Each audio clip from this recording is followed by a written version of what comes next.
We love anything to do with animals, and we are so excited to be chatting with Joe and Abby from Wolfe's Exotic Encounters. Welcome to you both.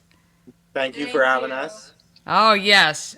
We are definitely going to have to schedule a follow up so I can come in person and see everything that you've got. But I know we wanted to get you on the calendar pretty quickly. So tell me a little bit about what you guys do and kind of how you got started.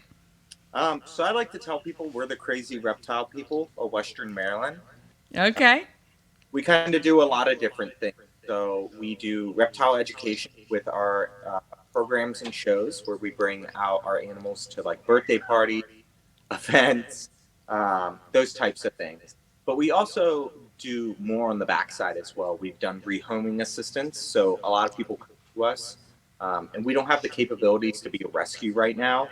So they'll say, "Hey, I have this bearded dragon, or I have this ball python, and we can't take it in." But what we'll do is we'll either link them with a rescue, or we'll link them with someone who is willing to welcome that animal into their home.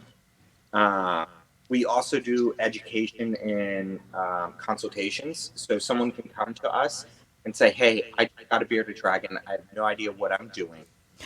Help me," and we'll walk them through A to Z.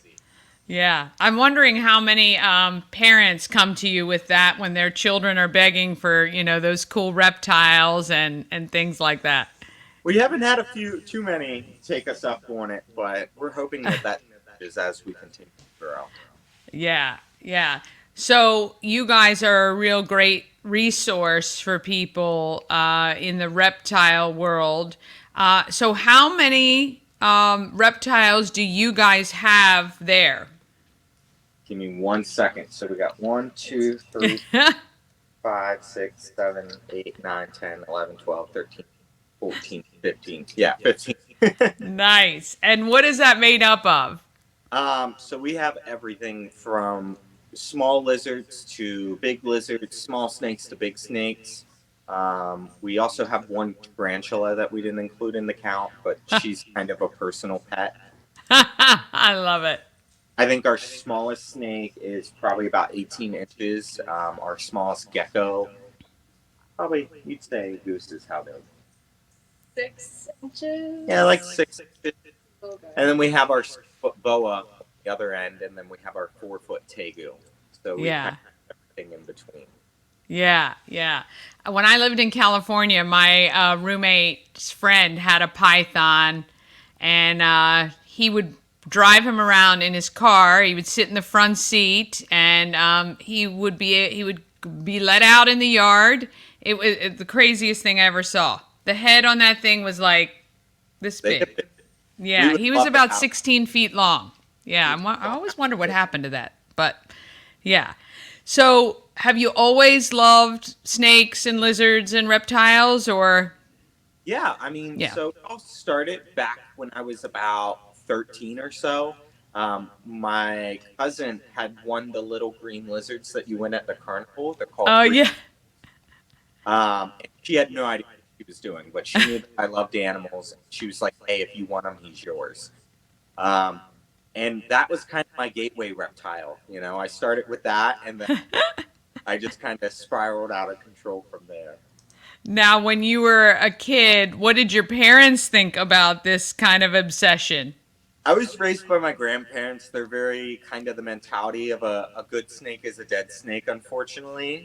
So getting a reptile in the house was quite the adventure, but I managed. I got it in there. So Yeah.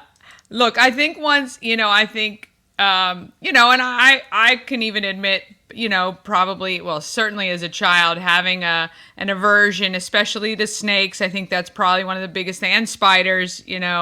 But once you kind of see the ones that are, not going to kill you immediately upon impact, they really are just other creatures, right? And I remember, I lived on a small farmette and there were a lot of black snakes and garter snakes that were really harmless. And, they're really doing good in the keeping down the mice population and everything like that. So, yeah, you got to learn to, I guess, live amongst it. But yeah, Yeah, very good. So you guys do like you do birthday parties, you do education.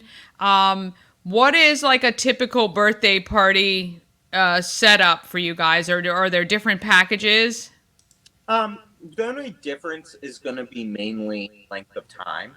So we start out at 1 hour because the show itself, where we bring out the animals, talk about them, and we kind of let everyone get a chance to pet them, only takes about 30 to 40 minutes. For your smaller groups, if you have bigger groups that are asking questions, it may take a little longer. Once we get finished, we just kind of use whatever time's left to let the kids come up and actually hold the animals, let the parents hold the animals, Yeah. and let everyone get that one-on-one experience so they can walk away and say, you know what, I'm not scared of reptiles. Right.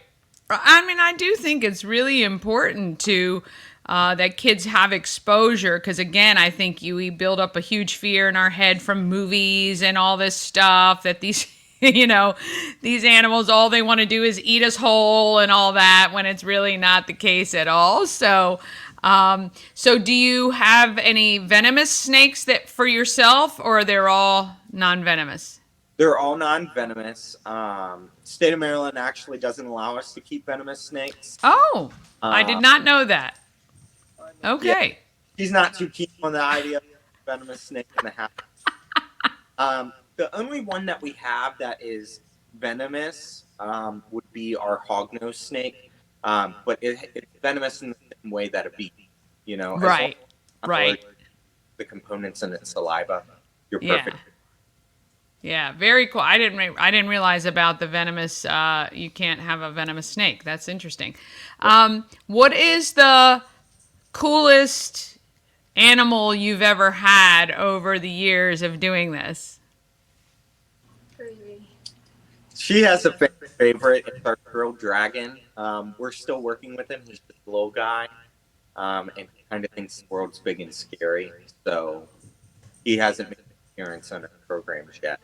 Yeah, yeah. So how do you, oh, well, that's a great kind of segue into how, when you get an animal, how do you kind of get them acclimated to all the people? Some are easier than others. Bearded dragon, ball pythons, and like our emerald tree skink, they're kind of naturally docile and don't seem to mind the attention. Mm. Whereas, like, we have a Eurymastix that is a very skittish animal by nature. It's took a lot of work to get her to where she is, and even then, she's not super crazy about people. Yeah.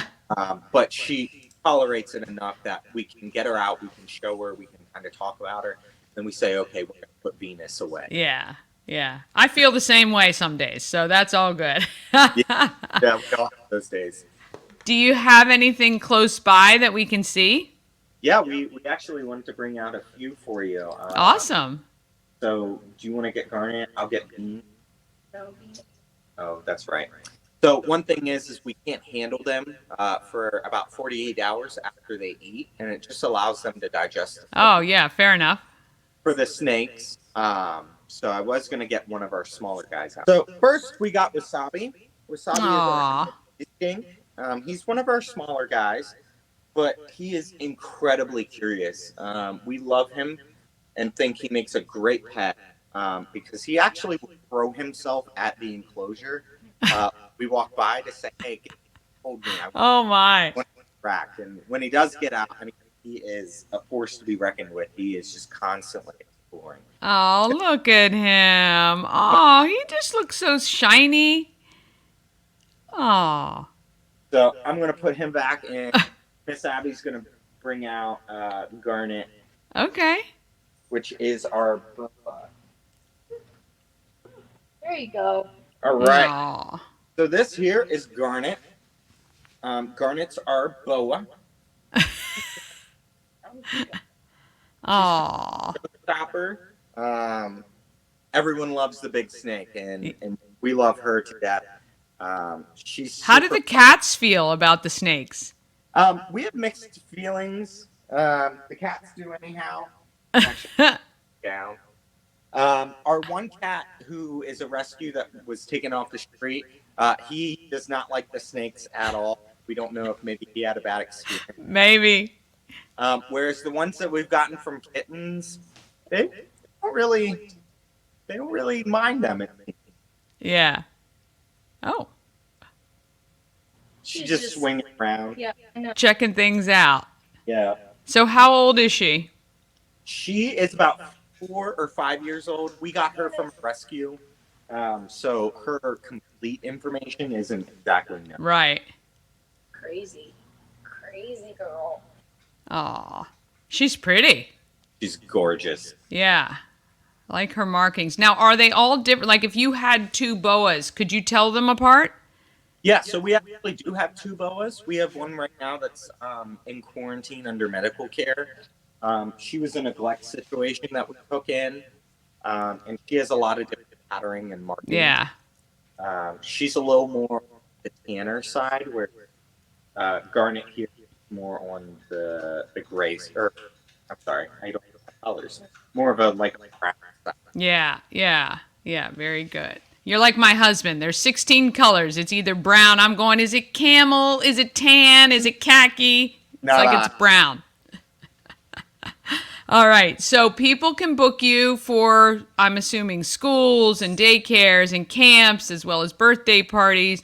How far do you travel? We've been as far as Manassas, Virginia. Okay. As far as north as Harrisburg. Wow. So we're willing if our availability allows. Sure. We're more than willing to take them wherever you need them. That's awesome. And the best way for people to book your time, is it through your website just to reach out? Yep. Just you can book directly on our website. You can message us on Facebook, or we do have a chat feature on our website as well that you can message us that way.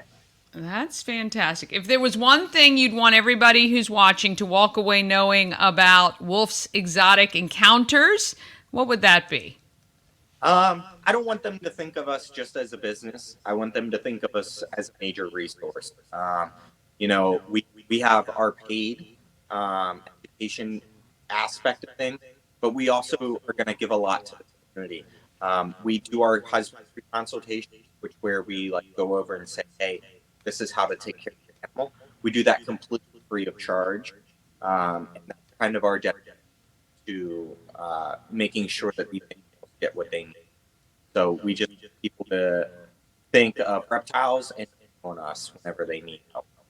Yeah, I think the pet stores ought to have your business cards there and say, call these people as soon as you get home or before you even purchase. So Exactly. yeah. Yeah, well, I think it's great that you guys give back to the community in that way. Obviously, the better prepared that someone is for an animal like this, the less likely they're going to need to give them up or have anything happen where you guys are getting them back. And, I think that offering yourselves as a resource for that is excellent. And we can't wait. You're going to have to let us know when you're local and, down here at a party or something, and we will come by and see it all in person. Yeah, absolutely. We would love to have you. That would be great. Well, thank you guys so much. Really appreciate the time and showing us a few of the animals today. And we look forward to seeing you guys again soon. Absolutely. Thank you for having us.